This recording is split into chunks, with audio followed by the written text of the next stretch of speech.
ایک وقت کی بات ہے کہ ایک گھنے جنگل میں 4 بھینسے رہتے تھے۔ وہ ہمیشہ اکٹھے رہتے تھے۔ ان کا یہ ایکا ایسا تھا کہ باقی جانور ان سے خوف کھاتے تھے، اور ان سب جانوروں میں سے ایک تھا شیر۔ ہر بار جب وہ ان پر حملہ کرنے کی تجویز بناتا، وہ انہیں ایک ساتھ دیکھتا اور مایوس ہو کر چلا جاتا۔ اوہو، میں ان پر کیسے حملہ کروں اگر وہ ہمیشہ ایک ہی ساتھ رہیں تو؟ کوئی بات نہیں، کل پھر کوشش کروں گا۔ ایک دن ان 4 دوستوں نے ایک منصوبہ بنایا۔ دیکھو، میں نے سنا ہے کہ وہاں دوسرے میدان کی گھاس بہت ہی زیادہ مزیدار ہے۔ کیوں نہ آج ہم وہاں دوپہر چلنے جائیں؟ اوہ ہاں، ہمیں یہ کرنا چاہیے۔ تو ہم گپ شپ میں کیوں لگے ہیں؟ چلو چلیں۔ ہری ہری گھاس کے بارے میں سن کر میرے منہ میں پانی آنے لگا ہے۔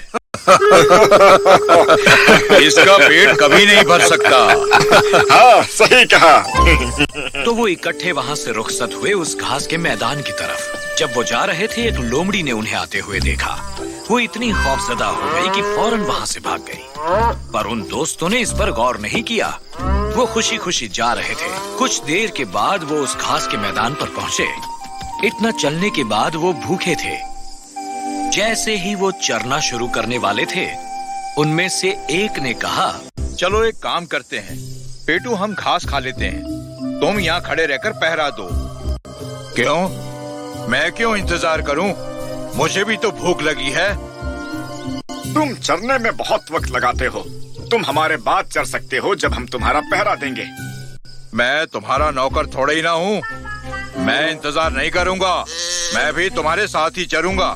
وہ صحیح ہے، اسے یہاں اکیلے انتظار کرنے دینا انصاف نہیں ہے۔ پہلے تم انتظار کرو۔ تمہارے خیال سے تم کون ہوتے ہو ہم پر اس طرح حکم چلانے والے؟ اگر میں تمہیں تنگ کر رہا ہوں تو میں اسی وقت یہاں سے چلا جاؤں گا۔ تم ہمیشہ حکم چلاتے ہو۔ ہاں، تم ہمیشہ ہم پر حکم چلاتے رہتے ہو۔ تم سوچتے ہو کہ مجھے تم سب کی ضرورت تھی؟ میں جا رہا ہوں، چلو چلیں۔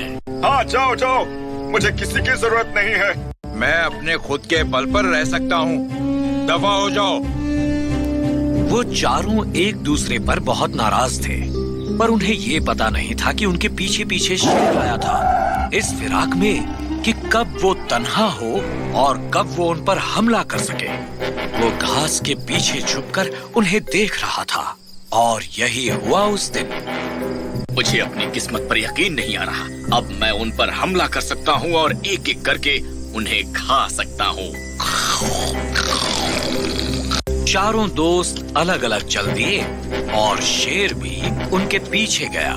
موقع پاتے ہی وہ پر جھپٹا، اور ایک کے بعد ایک کر کے اس نے انہیں مار گرایا۔ جب تک وہ 4 ساتھ تھے، کسی میں ان کے قریب آنے کی جرت نہیں تھی، پر جیسے ہی ان میں لڑائی ہوئی، انہوں نے ایک دوسرے کو تنہا چھوڑا، جس کا ہر جانا انہیں بھرنا پڑا۔ اسی لیے کہتے ہیں کہ ایکا سب سے بڑی طاقت ہے۔